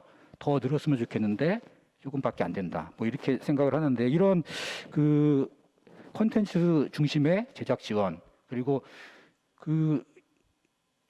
뭐 인적 지원인데요. 사람 중심의 지원이라고 얘기했는데 거기에는 독립영화인이나 뭐 상업영화인이나 이런 구분이 없을 것 같아요. 그 영화인이라면 어느 일정한 조건이 되면 지원을 받아서 자기 인건비도 지원받으면서 쇼폼으로 짧게 영화를 만들어서 그 유튜브든지 어디에 올려서 자기의 존재를 증명할 수 있는 이런 지원 제도가 있어서 그나마 부분적인 영화인들이 코로나 시기에 어려운 상황에서 버틸 수 있는 작은 힘이 됐지 않았을까 이렇게 싶고요. 저는 이런 이제 패러다임 우리가 콘텐츠 중심 그리고 뭐 배급 중심 어떤 이런 사업 중심의 그 지원 제도에서 우리 영화계를 구성하고 있는 수많은 사람들의 인력들이 어떻게 버틸 수 있는지 그리고 자기 영화를 만들기 위해 노력을 하는지 그 결과는 나중에 생각하더라도 그런 지원의 패러다임의 전환이 필요하다고 생각이 듭니다. 그게 여러 생태계에 있는 독립영화, 상업영화, 저예산영화 이런 명칭들이 있는데요. 그거는 지원을 하기 위한 어떤 제도적인 프레임이라고 생각이 들고 영화를 하는 사람들이 나름대로 이 필드에서 살아남으면서 지속적으로 자신의 꿈을 잃지 않고 살 수 있도록 하는 지원 제도가 필요할 거라고 생각이 들고요. 저는 독립영화인들이 자기의 사회적인 가치, 자기의 프라이드를 가지고 영화를 만드는 사람이라고 생각합니다. 이것이 관객이 1,000명 들었기 때문에 10,000명 들었기 때문에 그 가치가 폄하돼서는 안 된다고 생각이 들고 그거를 인정해 줄 수 있는 분들이 여기 계신 이제 1차적으로 영화인들이라고 생각이 들어요. 그래서 우리의 가치들을 서로 인정하면서 그리고 제도 영역에서 더 필요한 것이 무엇인지 계속 고민을 하고 서로 머리를 맞대고 이래야지 좀 향후 더 발전할 수 있는 한국 영화가 되지 않을까 생각이 들고요. 이런 가치들을 계속 확산시켜 나가는 방법들을 고민했으면 좋겠습니다. 네, 감사합니다. 그 지원 패러다임에 대한 또 전환에 대한 말씀해 주셨고요. 저희 5분의 토론을 좀 숨가쁘게 달려왔는데 잠깐 이제 앞에 계신 무대에 계신 토론자분 잠깐 쉬시고요. 지금 제 앞으로 지금 온라인 줌으로 접속해 있는 저희 지금 기획위원님들 그리고 현장에 계신 또 토론에 참여하실 수 있는 위원분들 또 다양한 분들이 참석하고 계십니다. 혹시 지금 발제부터 토론까지 들어보시고 의견이 있으시거나 질문이 있으시거나 하시는 분들 있으면 온라인 줌과 객석 가리지 않고 제가 질문 받도록 하겠습니다. 조용히 손을 좀 들어주시면 좋을 것 같은데요. 혹시 얘기해 주실 분 먼저 계실까요? 네, 제일 먼저 손을 들어주셨습니다. CGV 조성진 전략지원 담당님 말씀해 주시죠. 네, 저는 CGV 조성진입니다. 말씀 잘 들었고요. 굉장히 뭐 좋은 말씀들 다 해주셨어요. 굉장히 좀 인상 깊게 들었습니다. 제가 드리고 싶은 말씀은 지금 이제 우리 조영각 센터장님께서 이제 마지막에 하신 말씀 갖고 제가 좀 서두를 좀 시작을 해보고 싶은데, 저희가 지난번에 이제 영상 제작 지원 사업을 통해 갖고 30억 정도 이제 지원이 됐고, 그 영상물 제작이 이제 있었는데, 제가 좀 아쉬웠던 분이 지난번 그 지원 사업을 시작을 할 때 이런 말씀을 한번 좀 드렸었어요. 뭐냐면 이게 영화를 제작을 하는데 지원이 되는 거 좋은데 이게 이제 보여져야 되는 것들까지 조금 더 생각을 해서 지원이 이루어지면 좋겠다. 이게 무슨 말씀이냐면 하나의 주제를 던져주고 이 영상을 제작을 할 때 하나의 주제를 던져주고 그게 뭐 영화의 어차피 이제 코로나로 우리가 힘들었을 때니까 뭐 영화의 가치라든지 아니면 영화에 대한 추억이라든지 이런 주제를 던져주고 이것에 대한 걸 이렇게 만들어지면 이게 저희가 지금 뭐 잘 아시는 것처럼 영화가 지금 저희가 이제 상회차도 줄고 뭐 했긴 하지만 전체적으로 영화 앞에 그 한 5분 정도의 저희가 시간을 본 영화 시작 전에 한 5분 정도 시간을 넣어서 그 앞에 틀어주게 되면 굉장히 좀 극장에서도 이걸 보여줄 수 있는 하나의 굉장히 좋은 하나의 기회가 되지 않겠느냐 이런 말씀을 한번 드린 적이 있었는데 그게 어쨌든 지난번에는 이제 반영이 되진 않았던 것 같고요. 아마 이번에 올해 지원 사업에도 아마 그런 형태의 지원 사업이 또 추가가 있는 걸로 알고 있는데 그래서 이번에도 지금 그런 말씀을 영진이 또 다시 한번 들었습니다. 그런 주제를 갖고 만들어지면 이 부분 이제 말씀을 드리는 부분은 영화에 대한 전반적인 우리가 이제 지원이라는 부분이 굉장히 많이 이루어졌고 독립예술영화의 지원 그리고 영진의 전반적인 사업의 체계 내에서의 지원이라는 쪽이 굉장히 제작에 대한 지원 정도로 굉장히 많이 포커싱이 돼 있었던 부분은 분명히 있는데 그 이후의 단계에 어떻게 할 거냐 이게 어떻게 관객에 보여지게 할 거고 그다음에 이게 어떻게 유통되고 어떻게 소비자에게 아니 우리 관객에게 다가가게 할 거냐에 대한 고민들은 좀 부족하지 않았나라는 생각이 좀 듭니다. 그래서 적어도 지금 이제 오늘 뭐 발표 자료에서도 있었지만 이 부분에 대한 고민들이 조금 더 유통이나 아니면 극장의 이제 확대, 뭐 예술영화관의 확대 이런 부분까지 지금 이제 고민이 더 이제 이루어진 걸로 알고 있어서 이렇게 좀 넓게 확장이 된 부분에 대해서는 좀 반갑게 생각을 하고요. 이 부분에 대한 고민 좀 많이 좀 더 이루어져야 된다라는 생각이 좀 듭니다. 그리고 뭐 저희는 이제 극장 입장에서 뭐 잘 아시는 것처럼 저희가 이제 CGV 내에서도 이제 아트하우스라는 것들을 좀 꽤 이제 오랜 시간 이제 운영을 해왔는데 많은 사실 이제 고민들이 있습니다. 뭐 잘 아시는 것처럼 이게 예술영화, 독립영화라는 부분들이 실제로 이제 일반 상업영화에 비하면 관객들의 어떤 접점이나 이런 것들이 좀 적기도 하지만 또 관객들이 아까 뭐 여러 얘기 나온 것 중에 관객들이 사실 잘 인지를 잘 못하세요. 그 다음에 영화가 보여지고 난 다음에 영화라는 것은 항상 좀 만족도들이 있어야 되잖아요. 관객들 입장에서는. 그래서 이 관객들의 입장에서의 어떤 시각들을 한 단계 좀 더 들어가는 부분도 좀 필요할 거라는 생각도 하나 들고요. 또 그 면에서 조금 더 하나 말씀을 드리면 제가 이제 싱 어게인이라는 프로그램을 굉장히 좀 열심히 봤는데 그 싱 어게인에 우승한 사람이 이제 이승윤이라는 30호 가수인데 그 가수의 그 평 중에 이제 이런 평들이 있었습니다. 그러니까 이게 세상에 수많은 72호 가수들이 거기에 71명이 이제 출연을 했고 72호라는 가수는 또 다른 새로운 굉장히 많은 그 제야의 많은 이제 이 가수들이 있을 텐데 이 가수들 중에 그래도 30호가 하나의 이제 스타 플레이어로 하나의 스타로 이제 거듭남으로 인해 이분들이 또 다른 72호 가수들이 세상에 굉장히 많다라는 것을 보여주는 하나의 사례가 되겠다. 뭐 이런 얘기들이 굉장히 제가 인상이 좀 있었는데요. 사실 우리가 독립예술영화 업계에서도 그동안 이렇게 좀 매년 이 상황들을 보면 이게 관객들이 이제 좀 들쭉날쭉하는 게 있습니다. 근데 모든 영화가 스테디하게 계속 늘어나는 건 현실적으로 좀 쉽지는 않은 부분은 좀 있는 것 같고요. 그 중에서도 1년에 한두 편 정도 아니면 서너 편 정도 굉장히 독립영화 업계에서도 굉장히 좀 관심을 끌고 관객들의 관심을 받는 영화들이 좀 있기 때문에 이런 영화들을 어떻게 또 다른 영화들과 연계해서 이끌고 나갈 거냐, 이건 정말 관객 차원에서 굉장히 중요하다라는 생각이 들고요. 이 부분에 대한 설계를 조금 더 정교하게 하는 부분들, 그리고 영화라는 것이 특히 예술 영화 쪽은 우리가 이제 보고 나서도 관객들이 이 영화를 보는 의미 자체를 좀 심어주지 않으면 굉장히 이게 확장성에서 조금 부족할 수 있다라는 생각이 좀 들어요. 그래서 관객들을 통해 갖고 어떤 식으로 이 영화들에 대한 의미들을 더 확장해 줄 거냐라는 그런 부분들까지도 좀 깊이 있게 또 정교하게 고민이 되는 부분이 좀 필요하지 않나, 이런 말씀 좀 드려보고 싶습니다. 네, 감사합니다. 그 관객 입장에서의 사실 정책을 바라보면 사실 정책이 굉장히 다르게 좀 재편이 될 수도 있을 것 같고요. 그 부분을 강조를 해주신 것 같습니다. 혹시 지금 또 질문 있으실까요? 줌에서도 참여하고 계시는데요. 편하게 저희가 뭐 오늘 논쟁도 괜찮습니다. 그리고 아니면 의견을 주셔도 괜찮습니다. 네, 오늘 이 자리는 그런 자리라고 좀 생각하게 들고요.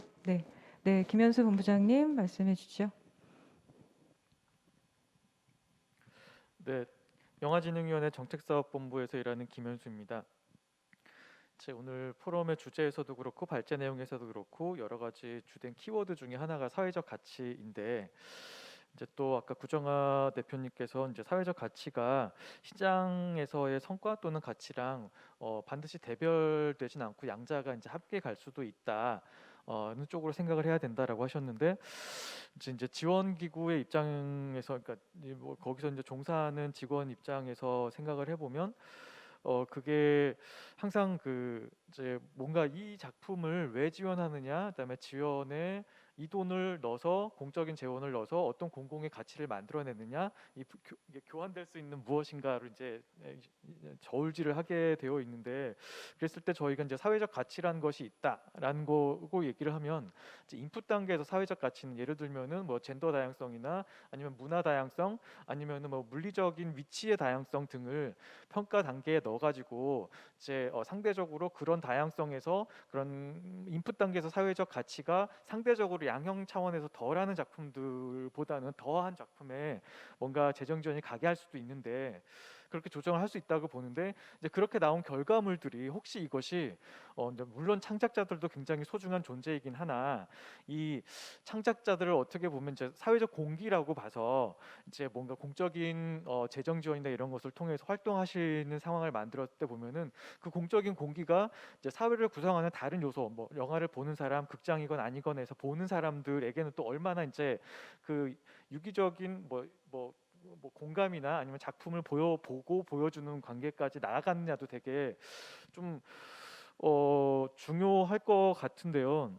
근데 이제 지금까지는 그것이 극장에서 얼마나 많이 개봉이 되었고 상영이 되었냐라만 저희도 생각을 했었었는데, 이제 그러다 보니까 상업적인 영역에서 있는 영화들과 경쟁은 안 되는 상황이고, 그래서 그렇다면 다른 무엇인가가 있다, 가치가 있다라고만 얘기를 했는데, 근데 그게 또 이제 뭔가 눈에 보이게 이런 정도다라고 인풋 단계는 분명히 가능하지만 아웃풋 결과물에 대해서 이런 가치가 있다라고 얘기하기 상당히 힘들어 보이고, 근데 또 뭐 그냥 또 다시 이제 그 관객 수로 돌아가는 얘기일 수도 있겠지만, 그 일반 상업 영화관에서, 그리고 상업 영화관 내에서 만들어진 독립 영화를 상영할 수 있는 공간에서 상영될 수 있는 독립적으로 만들어진 독립 예술 영화들의 양은 그렇게 많지도 않은 상황이기 때문에, 거기 안에서 이제 관객들이 얼마나 접근을 했느냐가 사회적 가치 중에 하나로 판단되긴 되게 불공정한 경쟁이라는 생각이 드는데요.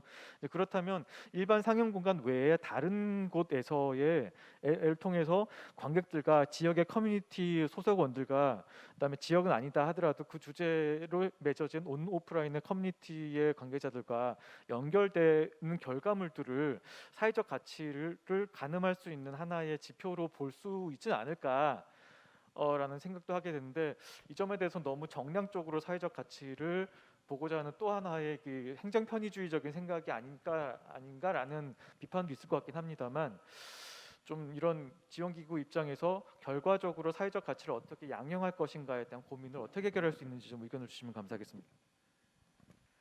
네, 그 지표에 관련된 부분 다음 세션에서도 좀 있어서 그 부분을 좀 이어서 조금 심도 있게 논의를 좀 했으면 좋겠는데요. 간단하게 말씀을 드렸을 때 그 독립예술 영화 관련된 창작과 배급 부족의 현장 전문가들은 특히 그 극장 관객 수로만 카운팅이 되는 현재 이제 그 관객 수 지표에서 그 공동체 상영이라던가 기획 전이라던가 굉장히 다양한 방식으로 이 영화의 의미들을 만들어가는 활동들이 왜 그걸 오히려 정량화 해달라고 하는 요청들이 있으셨어요. 다만 그 정량화가 그 저기 통전망에서 잡히는 것과는 굉장히 다른 방식의 이제 카운팅 방법론이 필요할 텐데 이미 현장에서 김현수 본부장님이 말씀하셨던 것처럼 오히려 그런 부분들이 수치화 안 돼서 오히려 그 의미들이 더 퇴색되고 있는 상황이기 때문에 오히려 그 부분을 영진이가 의미들을 양적으로라도 확인을 시켜주는 게 이 독립예술 영화 쪽에서는 중요하다라고 하는 현장 좀 의견들은 많이 있으셨던 걸로 제가 압니다. 그 부분은 이따가 또 지표 얘기할 때 좀 얘기를 나눠봤으면 좋겠다는 생각이 들고요. 네, 혹시 또 줌 지금 오랫동안 또 줌으로 참여하고 계신 분들 중에 참여 또 질문이나 의견 또 표명해 주실 분 계실까요? 네. 이제 아직은 네, 손을 안 드셨고요. 또 현장에서 네, 고영재 한덕협 이사장님 말씀해 주시죠.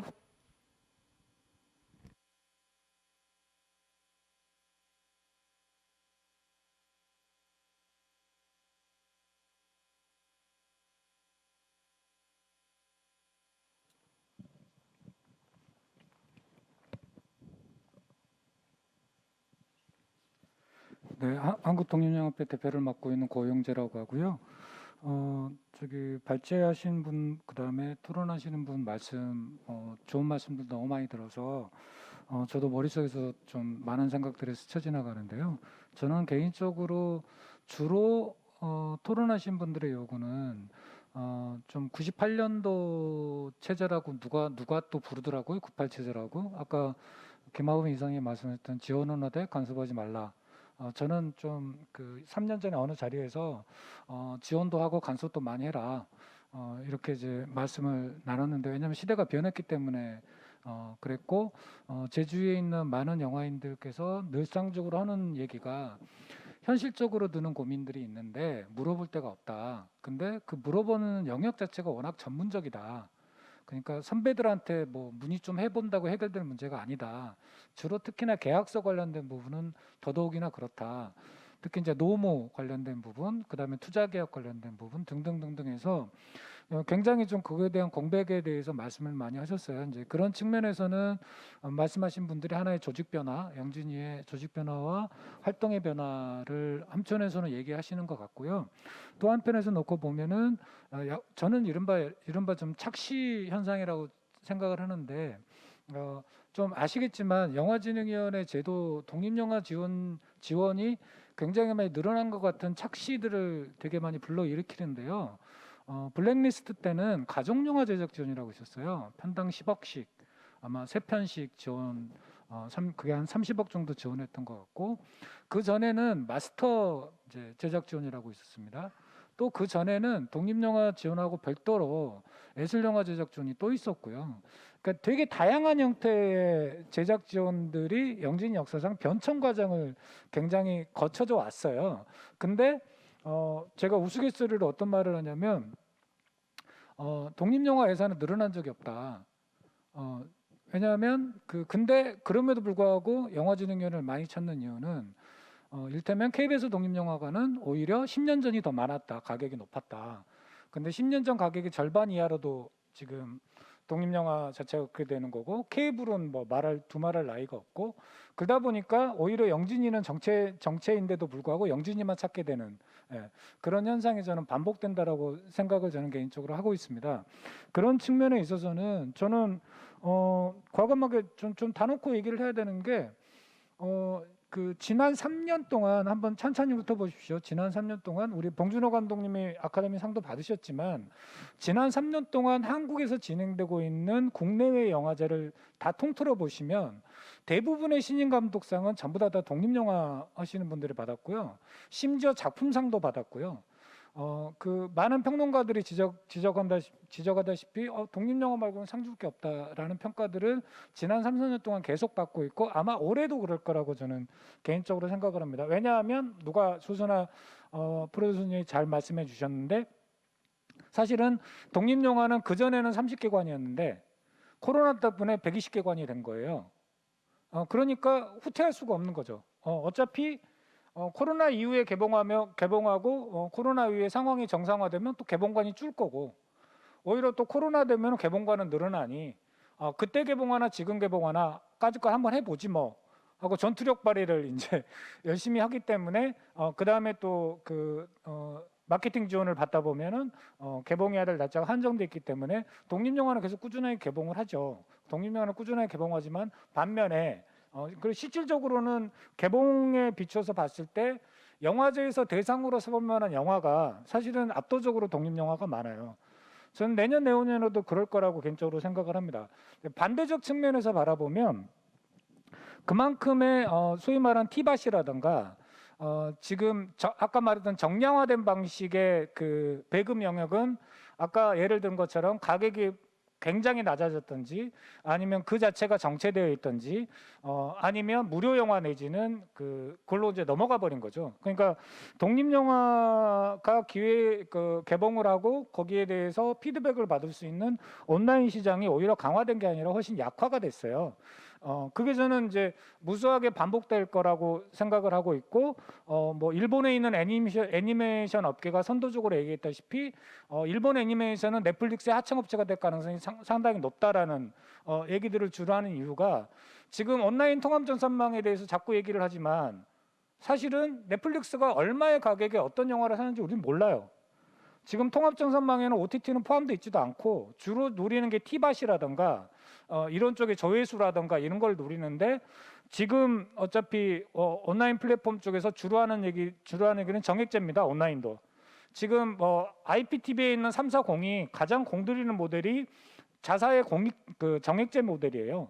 계속 그렇게 가다 보면 도대체 이 독립영화가 어떻게 해서 정량화되는 지표가 없어요. 그러면 예를 들어서 당장 극장에서 극장과 공동체에서 보다 적극적으로 관객을 만나려고 노력하는 건 독립영화일 것이고 온라인이나 나머지 플랫폼들의 시장은 굉장히 약화가 됐고 그런 측면에선 더더욱 영화진흥위원회 제작지원 제도나 마케팅 지원을 통하지 않으면 할 수 없는 영화들은 굉장히 늘어날 건데 저는 포스트 코로나 영화정책 추진단이라면 최대한 10년, 20년은 못 보더라도 당장 이미 우리가 익히 알고 있는 아까 3년 얘기를 들었는데 뻔할 뻔짜 전 세계적으로 누구나 얘기하는 이런 것들에 어떻게 단순하게 예산 편성을 30% 범위 내에서 증액을 해갖고 하는 이런 임시 조치가 아니라 앞으로 최소한 3년에서 5년 사이에 어떠한 선도적인 조치를 할 것인지가 저는 가장 큰 핵심이라고 생각을 합니다.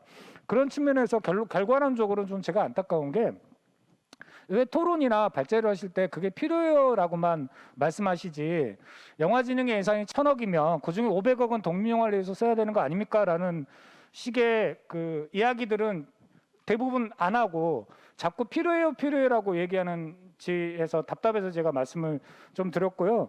저는 이제는 좀 막연하게 독립영화가 이렇습니다 저렇습니다가 아니라 기본적으로 정책의 우선순위에서 이미 검증됐고 논의됐고 필요성까지 느끼는 부분이 있다라면 그런 부분들을 가장 우선시해야 될 부분이 이 분야와 영역이 아닐까라는 생각이 들고 반대로 역설적으로 그러기 때문에 이게 코로나 위기를 극복하는 또 다른 대안이 될 수도 있다라는 생각까지 더불어서 말씀드린다. 의견에 동의하는 부분들을 좀 정책의 우선순위에 반영을 좀 꼭 좀 시켰으면 좋겠다라는 의미에서 말씀을 드립니다. 네, 감사합니다. 저희가 아마 지금 방금 고용재 이사장님이 하셨던 얘기에 또 답변을 해주실 분이 계실 것 같은데 저희가 10분까지가 시간이어서 한 분 정도만 의견도 받고 마무리하면서 나왔던 의견들에 대한 코멘트와 또 마무리 발언 해주시면 좋을 것 같습니다. 네, 지금 이벤터스에서 텍스트 질문은 아직은 없으신 것 같고요. 현장이랑 줌에서 의견 받도록 좀 하겠습니다. 네, 줌에서 아직 없으신가요? 네, 김현수 본부장님이 또 소심하게 다시 손을 들어주셨는데요. 한 번 더 기회 드리고 마무리 또 얘기 듣도록 하겠습니다.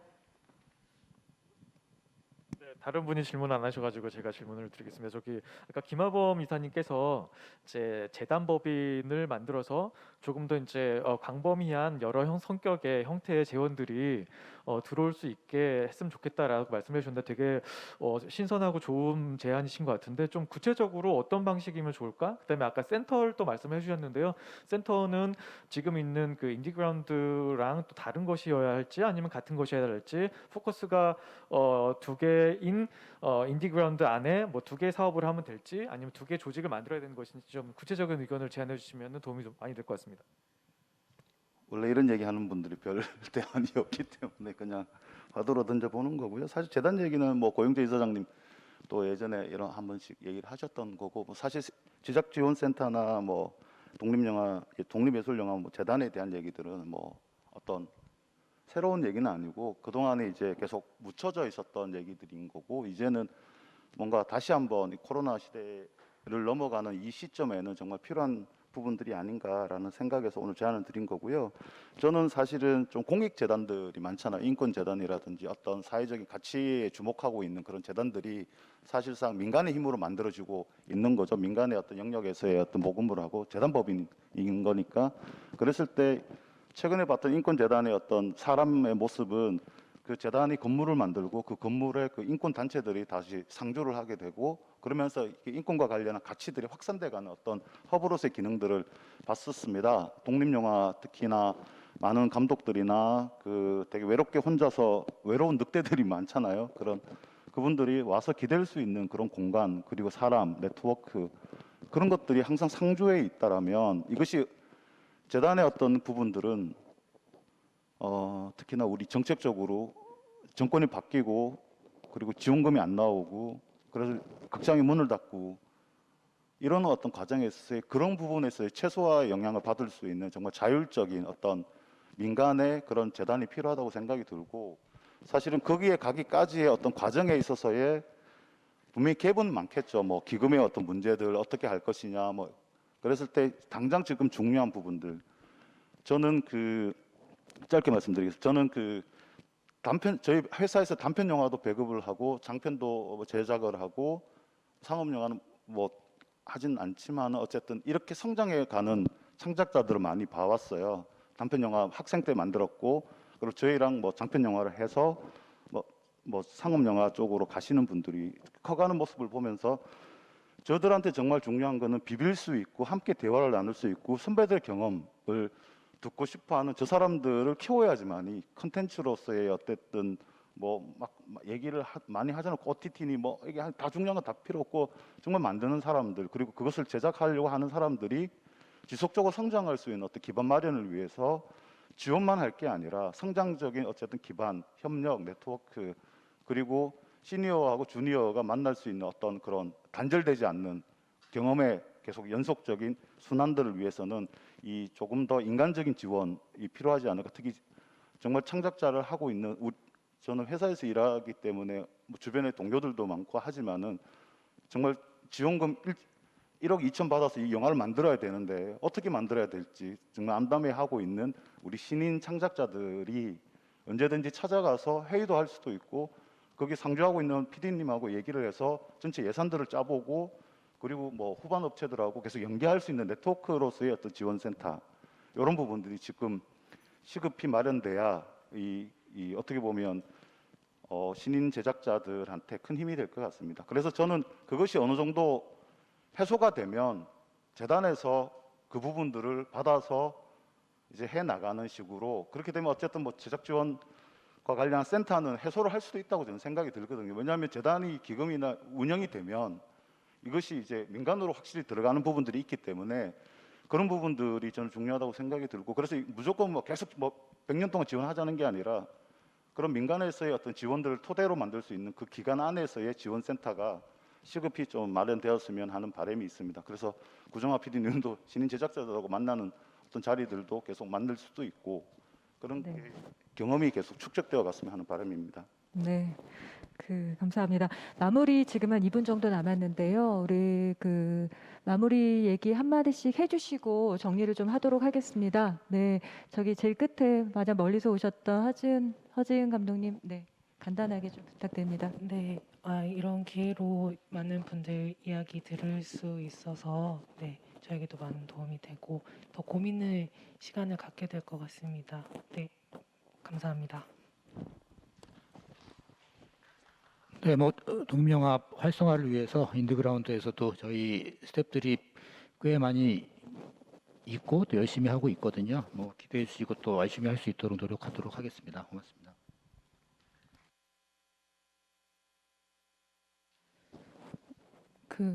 아까 김현수 본부장님 말씀하신 걸 계속 생각을 하면서 이걸로 정리를 하면 좋겠다는 생각을 했어요. 저희 영화 개봉하고 난 다음에 공동체 상영 도운대 중에 인권재단 다산인권센터라는 곳에서 이렇게 상영을 공동체 상영을 한 적이 있어요. 근데 거기서 저희한테 뭐라 그랬냐면 다산인권센터가 경기도에 있는 DMZ 영화제의 공동체 상영 기금을 받아가지고 운영을 했는데 이 기금이 없었으면 코로나 때 자기네들이 사업을 못했을 거라는 거예요. 왜냐면 인권 관련된 것들도 사람이 모여야 되는데 근본적으로 코로나 때문에 사람을 모일 수 있는 공간이 없는데 그래서 상영을 온라인으로 하고 그걸로 지비도 하고 이런 것들을 기획해 볼 수 있었다는 거죠. 근데 그런 것들은 사실 극장 통합장사만 안에는 잡힐 수 없는 통계들이고 사실 의미들인데 이걸 어떻게 수치화할 것인가는 창작자들이 고민할 영역은 아닌 것 같아요. 그런 영진이에서 좀 더 현장에 있는 창작자분들 얘기를 더 들으시고 이걸 어떻게 수치화시킬 수 있을까? 어떻게 좀 더 말씀하신 대로 균형을 맞출 수 있을 것인가? 다른 기준을 만들 수 있을 것인가? 이걸 계속 좀 같이 고민하는 과정 안에 있었으면 좋겠습니다. 오늘 자리 감사했습니다.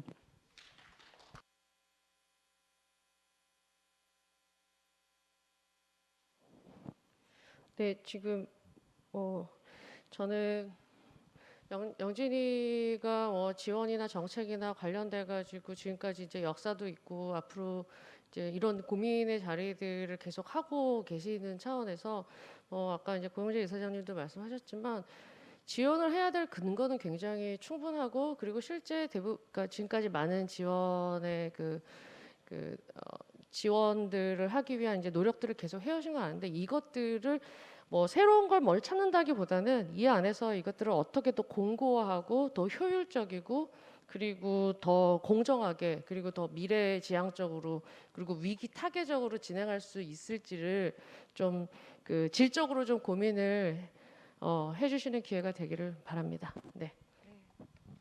네, 감사합니다. 네, 지금 한 90분 동안 독립예술영화의 사적 영향력 확대라는 주제로 여러 의견들을 좀 모아봤습니다.